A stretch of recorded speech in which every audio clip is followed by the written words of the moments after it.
નમસ્કાર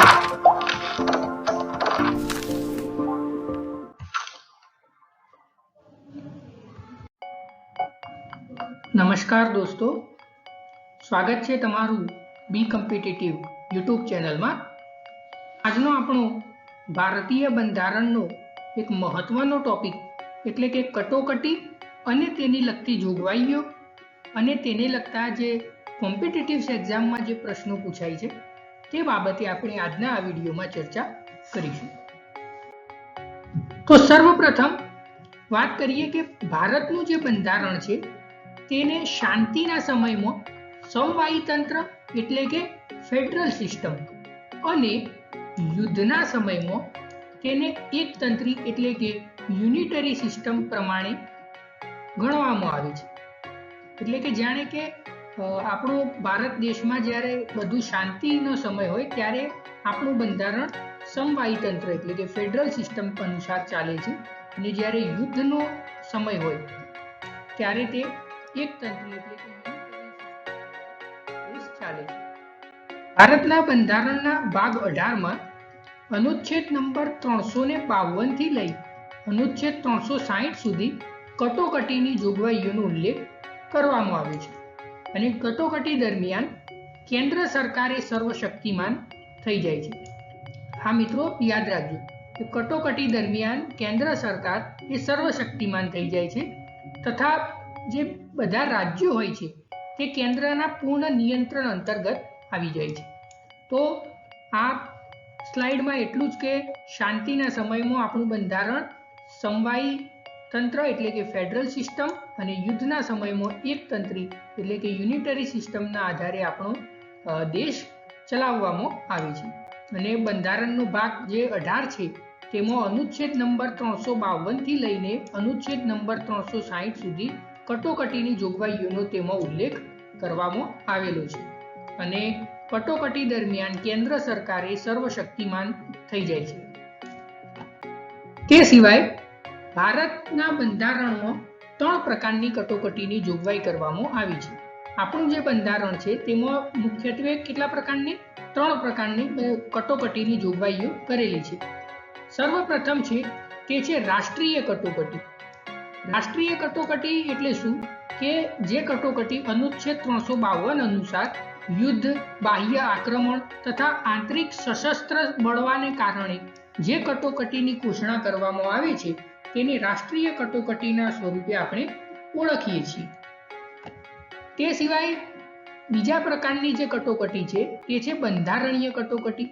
બંધારણીય કટોકટી એટલે કે અનુચ્છેદ 356 અનુસાર રાજ્યમાં જ્યારે બંધારણીય તંત્ર નિષ્ફળ જાય છે તે પ્રસંગે જે કટોકટી જાહેર કરવામાં આવે છે ત્યારે તેને બંધારણીય કટોકટી કહેવામાં આવે છે। અને ત્રીજા પ્રકારની કટોકટી છે તે છે નાણાકીય કટોકટી કે જે અનુચ્છેદ 360 અનુસાર તેની ઘોષણા કરવામાં આવે છે। હવે સર્વપ્રથમ આપણે વાત કરીએ કે રાષ્ટ્રીય કટોકટી શું છે। તો રાષ્ટ્રીય કટોકટી કે જેને આપણે નેશનલ ઇમરજન્સીના નામથી પણ ઓળખીએ છીએ। તો અનુચ્છેદ 352 અનુસાર અથવા તો અનુચ્છેદ 352 મુજબ જો ભારત દેશ અથવા ભારતના કોઈ બાહ્ય ભાગને આક્રમણ અથવા તો આંતરિક સશસ્ત્ર વિદ્રોહના કારણે જોખમ ઉત્પન્ન થાય તો રાષ્ટ્રીય કટોકટીની જાહેરાત તે કરી શકે છે। તે રાષ્ટ્રપતિ રાષ્ટ્રીય કટોકટીની જાહેરાત વાસ્તવિક યુદ્ધ અથવા તો બાહ્ય આક્રમણ અથવા સશસ્ત્ર વિદ્રોહની પહેલા પણ ઘોષણા તે કરી શકે છે। એટલે કે રાષ્ટ્રપતિ શ્રી દ્વારા આ ઇમરજન્સીની ઘોષણા કરવામાં આવે છે। અનુચ્છેદ 352 મુજબ રાષ્ટ્રીય કટોકટી 2 પ્રકારે જાહેર થઈ શકે છે, જેમ કે બાહ્ય રાષ્ટ્રીય કટોકટી અને આંતરિક રાષ્ટ્રીય કટોકટી। હવે જોઈએ કે બાહ્ય રાષ્ટ્ર કટોકટી શું છે। તો બાહ્ય રાષ્ટ્રીય કટોકટી જ્યારે રાષ્ટ્રીય કટોકટીની જાહેરાત યુદ્ધ અથવા બાહ્ય આક્રમણના આધારે કરવામાં આવે છે તો તેને બાહ્ય રાષ્ટ્રીય કટોકટી તરીકે ઓળખવામાં આવે છે। આ સિવાય આંતરિક કટોકટી કે જ્યારે રાષ્ટ્રીય કટોકટીની જાહેરાત આંતરિક સશસ્ત્ર વિદ્રોહના આધારે કરવામાં આવે છે તો તેને આંતરિક રાષ્ટ્રીય કટોકટીમાં ગણવામાં આવે છે. રાષ્ટ્રીય કટોકટી એ સંપૂર્ણ દેશ અથવા તો દેશના કોઈ ભાગ ઉપર લાગુ થઈ શકે છે. આ મિત્રો નોટ ડાઉન કરજો કે રાષ્ટ્રીય કટોકટી એ સંપૂર્ણ દેશ ઉપર અથવા તો દેશના કોઈ પર્ટિક્યુલર ભાગ ઉપર પણ લાગુ કરી શકાય છે. અને અનુચ્છેદ 352 અનુસાર રાષ્ટ્રીય કટોકટીની જાહેરાત માત્ર વડાપ્રધાન અને મંત્રીમંડળ એટલે કે કેબિનેટની લેખિત ભલામણ પછી જ થઈ શકે છે. માત્ર એકલા વડાપ્રધાનની ભલામણથી આવી કટોકટીની જાહેરાત થઈ શકતી નથી. મંત્રીમંડળની પણ આમાં લેખિત ભલામણ તેમજ વડાપ્રધાનની પણ લેખિત ભલામણની જરૂર હોય છે. આ સિવાય કટોકટીના પ્રસિદ્ધ કરાયેલા જે જાહેરનામા બાદ તેમાં ફેરફાર કરી શકાય છે અથવા તો તેને રદ પર કરી શકાય છે. અને 38મો જે બંધારણીય સુધારો થયો ભારતીય બંધારણમાં 1975 મુજબ રાષ્ટ્રીય કટોકટીને જાહેરાતને ન્યાયિક પુનઃ અવલોકન સમીક્ષાથી બહાર રાખવામાં આવી છે. પરંતુ જે મિનર્વા મિલ્સ વિવાદ 1980માં સર્વોચ્ચ ન્યાયાલયે એવો હુકમ કર્યો કે રાષ્ટ્રીય કટોકટીની જાહેરાતને સર્વોચ્ચ ન્યાયાલયમાં પણ પડકારી શકાય છે. તો આવી રીતે રાષ્ટ્રીય કટોકટીની ભારતીય બંધારણમાં ઉલ્લેખ છે. હવે વાત કરીએ કે રાષ્ટ્રીય કટોકટીની જાહેરાત કરવા માટે સંસદની અનુમતિ અને તેના કાર્યકાળ વિશેની ચર્ચા કરીએ. તો સંસદના બંને ગૃહો દ્વારા આ કટોકટીની જાહેરાત 1 મહિનાની અંદર મંજૂરી આપવી અનિવાર્ય છે. એટલે કે રાષ્ટ્રીય કટોકટીની જાહેરાત થઈ તો એના 1 મહિનાની અંદર સંસદના બંને ગૃહો દ્વારા આ કટોકટીની મંજૂરી અનિવાર્ય થઈ જાય છે. મૂળ બંધારણમાં ખરેખર તે 2 માસની અંદર સંસદની અનુમતિની જોગવાઈ હતી, પરંતુ જે 44મો બંધારણીય સુધારો થયો તેમાં 2 માસથી ઘટાડીને 1 માસ કરવામાં આવી છે. તો આ પણ પૂછી શકાય છે કે મૂળ બંધારણમાં રાષ્ટ્રીય કટોકટીની જાહેરાતના કેટલા માસની અંદર મંજૂરી મેળવવી અનિવાર્ય હતી. આ સિવાય જો લોકસભાનું એ દરમિયાન વિસર્જન થઈ ગયેલ હોય તો રાજ્યસભાના જાહેરનામાને સ્વીકૃતિ આપે છે. પરંતુ આ જાહેરનામું નવી ચૂંટાયેલી જે લોકસભાનું પ્રથમ સત્ર હોય એના 30 દિવસની અંદર લોકસભા દ્વારા સ્વીકૃત થવું જરૂરી છે, નહીતર તે સમાપ્ત થઈ જાય. પરંતુ જો આ માટે સંસદના કોઈ પણ ગૃહમાં વિશેષ બહુમતીથી, ગૃહની કુલ સંખ્યાની બહુમતીથી તથા ગૃહમાં હાજર રહીને મતદાન કરતા સભ્યોની 2/3 બહુમતીથી જ ઠરાવ પસાર કરી શકાશે, એટલે કે વિશેષ બહુમતીથી. અને આ સિવાય જો સંસદના બંને ગૃહ મંજૂરી આપે તો કટોકટીને થોડાક માસ સુધી વધારી શકાશે તથા દર 6 માસે સંસદની મંજૂરીથી અનંતકાળ સુધી આવી કટોકટીને લંબાવી શકાય છે. એવું 44ના બંધારણીય જે સુધારો કરવામાં આવ્યો 1978માં એમાં આ બાબતનો ઉલ્લેખ કરવામાં આવ્યો છે.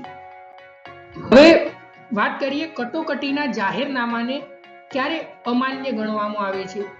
તો જો લોકસભા રાષ્ટ્રપતિનું જે જાહેરનામું હોય કટોકટી અંગે એ અમાન્ય કરતો ઠરાવ અથવા કટોકટીને અમલ ચાલુ રાખવાનું અમાન્ય કરતો ઠરાવ પસાર કરી દે તો રાષ્ટ્રપતિનું જે જાહેરનામું હોય તે રદ કરી શકે છે. આ માટે લોકસભાના જે કુલ સભ્યો હોય એની સભ્ય સંખ્યાના 1/10 સભ્યોએ કટોકટીના જાહેરનામાને અમાન્ય કરતો ઠરાવ રજૂ કરવાની અને તેમના ઈરાદાથી સહી કરેલ લેખિત નોટિસ લોકસભાનું જો સત્ર ચાલુ હોય તો અધ્યક્ષને અથવા તો લોકસભાનું સત્ર ચાલુ ન હોય તો રાષ્ટ્રપતિને આપવામાં આવેલ હોય છે. અને તો નોટિસ મળ્યાની તારીખથી 14 દિવસમાં આવા ઠરાવ પર વિચારણા કરવા માટે લોકસભાની એક ખાસ બેઠક યોજવામાં આવે છે. તો આવી રીતે કટોકટીના જાહેરનામાને અમાન્ય કરવા માટે લોકસભાની ખાસ એક નોટિફાઈ રહે છે. હવે વાત કરીએ કટોકટીના જાહેરનામાની અસર વિશે કે જ્યારે કટોકટીની જાહેરાત થઈ જાય છે તો એના પછી શું અસર થાય છે, શું બદલાવ આવે છે. તો એની વાત કરીએ તો સર્વપ્રથમ તો ધારાકીય બદલાવ આવશે, જેમ કે રાજ્ય યાદીના જે વિષયો હશે, જે રાજ્ય યાદી વિષયો પર કાયદો બનાવવાની શક્તિને જે કેન્દ્રને તે પ્રાપ્ત થઈ જાય છે. આ રીતે કટોકટી દરમિયાન બનાવેલ કાયદો કટોકટી કાળ દરમિયાન સમાપ્ત થયા પછી 6 મહિના સુધી અસ્તિત્વમાં રહે છે. આ સિવાય કટોકટીના જાહેરનામાથી કારોબારી ઉપર અસર પડે છે, જેવી કે કેન્દ્રની જે વહીવટ શક્તિઓમાં વિસ્તાર થાય છે, એટલે કે વધારો થાય છે, તથા જે કેન્દ્ર રાજ્યને તેની કારોબારી શક્તિઓનો પ્રયોગ કઈ રીતે કરવો તે અંગે દિશા નિર્દેશ આપે છે. અને નાણાકીય અસરો પણ થાય છે, જેવી કે કર પ્રણાલીમાં ફેરફાર, રાજ્યોને આપવામાં આવતા અનુદાનમાં ઘટાડો અથવા તેને સમાપ્ત કરવાની શક્તિ, અને રાષ્ટ્રપતિના આવા આદેશ સંસદના બંને ગૃહમાં રજૂ કરવા અનિવાર્ય છે. તો કટોકટીનું જ્યારે જાહેરનામું બહાર પડે છે તો આવી ધારાકીય, કારોબારી અને નાણાકીય અસરો સર્જાય છે. હવે વાત કરીએ કે લોકસભા અને રાજ્યસભાના વિધાનસભાનો કાર્યકાળ ઉપર પણ તેની અસર થાય છે. લોકસભાના અને રાજ્યની જે વિધાનસભાઓ છે એના કાર્યકાળ પર પણ આ કટોકટીની જાહેરાતનામાનો અસર થાય છે. જેવી કે કટોકટી દરમિયાન લોકસભા અને રાજ્યની વિધાનસભાનો કાર્યકાળ સંસદ દ્વારા કાયદો બનાવવાની જરૂર હોય છે. એક વખતમાં 1 વર્ષ એમ અનંત કાળ સુધી વધારી શકાય છે કાયદા દ્વારા. પરંતુ કટોકટી જ્યારે સમાપ્ત થાય છે પછી વધુમાં વધુ 6 મહિનામાં નવી ચૂંટણીઓ કરાવવી જરૂરી થઈ જાય છે. તો આ પણ પ્રશ્ન પરીક્ષામાં પૂછાઈ શકે છે. આ સિવાય મૂળભૂત જે અધિકારો છે તેના ઉપર પણ અસર પડે છે, જેમ કે અનુચ્છેદ 358 અનુસાર જ્યારે રાષ્ટ્રીય કટોકટીની જાહેરાત કરવામાં આવે છે ત્યારે અનુચ્છેદ 19ના જે મૂળભૂત અધિકારો છે તે આપમેળે સમાપ્ત થઈ જાય છે. આ મિત્રો યાદ કરજો કે અનુચ્છેદ 19ના જે મૂળભૂત અધિકારો છે તે સમાપ્ત થઈ જાય છે, પણ જે 44મો બંધારણીય સુધારો કરવામાં આવ્યો તે મુજબ અનુચ્છેદ 19ની સમાપ્તિ માત્ર બાહ્ય કટોકટીના સમયે જ અમલમાં આવી શકે છે. આંતરિક કટોકટીના સમયે આવી જે સમાપ્તિ છે, મૂળભૂત અધિકારોની સમાપ્તિ, તે અસરમાં આવશે નહીં. તો આ પણ ખાસ ધ્યાન રાખજો કે કયા બંધારણીય સુધારા દ્વારા આવો ફેરફાર કરવામાં આવ્યો, તો 44મો બંધારણીય સુધારો થશે. હવે વાત કરીએ કે બીજા પણ અમુક અસરો થાય છે, જેવી કે બીજા અન્ય મૂળભૂત અધિકારો પર અસર થશે, જેવી કે અનુચ્છેદ 359 મુજબ અન્ય મૂળભૂત અધિકારો માટે ન્યાયાલયમાં બંધારણીય ઇલાજોનો જે અધિકાર છે અનુચ્છેદ 32ની એમાં સમાપ્તિ થાય છે. એટલે કે અનુચ્છેદ 20 અને અનુચ્છેદ 21ની સમાપ્તિ એમાં થતી નથી. અને આ જ અનુચ્છેદ 359 મુજબ રાષ્ટ્રપતિ જે અધિકારો અંગે જાહેરનામાની સ્પષ્ટતા કરે તે જ મૂળભૂત અધિકારો ખાલી રખાય છે, બધા નહીં. આ મૂળભૂત અધિકારો માટે ન્યાયાલયમાં જવાના અધિકારોને રોકે છે, મૂળભૂત અધિકારો પર પ્રતિબંધ લદાતો નથી. તો આ પણ મિત્રો ખાસ ધ્યાનમાં રાખજો. અને અનુચ્છેદ 358 અને 359 અંતર્ગત બનાવવામાં આવેલ કટોકટીથી સંબંધિત જે કાયદાઓ હોય છે તેને ન્યાયાલયમાં પડકારી શકાતા નથી. તો આ પણ એક મહત્વનું થઈ જાય છે. હવે વાત કરીએ કે સર્વપ્રથમ જે રાષ્ટ્રીય કટોકટી દેશમાં ક્યારે થઈ એ વિશે ચર્ચા કરીએ તો ઓક્ટોબર 1962માં નિફા એટલે કે નોર્થ ઈસ્ટ ફ્રન્ટિયર એજન્સી, આ મિત્રો યાદ રાખજો, નામ ફૂલ ફોર્મ પૂછાય છે ઘણીવાર. નિફા એટલે કે નોર્થ ઈસ્ટ ફ્રન્ટિયર એજન્સી કે જે હવે અરુણાચલ પ્રદેશ છે, ત્યાં ચીનીઓએ આક્રમણ કરતા ઓક્ટોબર 1962માં સર્વપ્રથમ રાષ્ટ્રીય કટોકટી લાગુ થઈ કે જે જાન્યુઆરી 1969 સુધી લાગુ રહી હતી. એટલે કે ઘણો લાંબો સમય, ઘણા વર્ષો સુધી તે કટોકટી લાગુ રહી હતી. હવે વાત કરીએ કે ડિસેમ્બર 1971માં પાકિસ્તાનના આક્રમણને કારણે પણ આ એક આવી કટોકટી જાહેર કરવામાં આવેલી. હવે વાત કરીએ કે સર્વપ્રથમ જે આંતરિક રાષ્ટ્રીય કટોકટી ક્યારે જાહેર કરવામાં આવી. કદાચ એવું પૂછાય કે આખા દેશની નહીં પણ આંતરિક રાષ્ટ્રીય કટોકટી ક્યારે પ્રથમ જાહેર કરવામાં આવી, તો એ છે ઈસવીસન 1971 ની જે બાહ્ય રાષ્ટ્રીય કટોકટી ચાલુ હતી તે દરમિયાન જ 25 જૂન 1975 માં આંતરિક કટોકટીની પણ જાહેરાત કરવામાં આવી હતી. બીજી અને ત્રીજી કટોકટી બંને માર્ચ 1977 માં તે સમાપ્ત થઈ. તો આ થયું મિત્રો રાષ્ટ્રીય કટોકટી અને તેની લગતી બાબતોની આપણે આ વિડીયોમાં ચર્ચા કરી. હવે આવનારા વિડીયોમાં આગળની બીજા બે કટોકટીના પ્રકાર અને તેના લગતી ચર્ચા કરીશું. Thank you.